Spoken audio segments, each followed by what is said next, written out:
ACIR UFO Association UAP Associates Investigative Reporters Researchers Associates and peer-to-peer reviews. Our stories rely on our memories to write history. I came to this planet December 26, 1951. My first memory of someone who could be seen by me but not my mother is one who educated me at 2 years in my room. I gave him a name of Cleo or Leo, or two different beings. This was a small being, and I still have memories of this as I was trained to learn.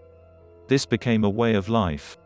I was taken up 1954, and thanks to the memory, I can say it was my first out-of-body experience. My memory is seeing my body sleeping on the ground. I have lived with this observer outside of my body. I learned we are more than just the learning brain and mind behind our eyes. This was an important lesson. In 1957, the Russian Sputnik came over us, and me and my family stood out in the street along with neighbors to see it. I suspect it was announced on the news on the TV.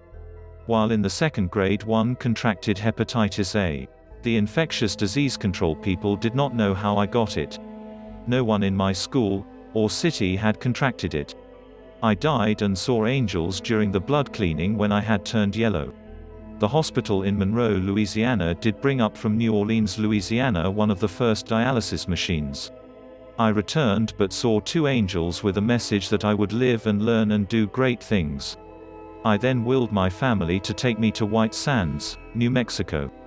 I campaigned over a year. The whole time I could not walk due to weakness. My mother was against the car travel over Route 66. No interstate then. My grandmother finally asked my uncle and aunt to take me in their car, and she would go and chaperone me on my quest.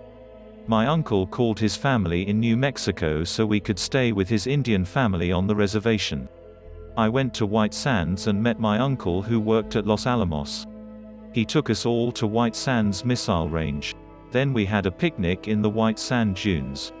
While the adults stayed at the car, me and two cousins went to climb the sand dunes. At that time, when we reached the top, the two cousins, a boy about 10 and a girl about 12, said, "Look, a flying saucer."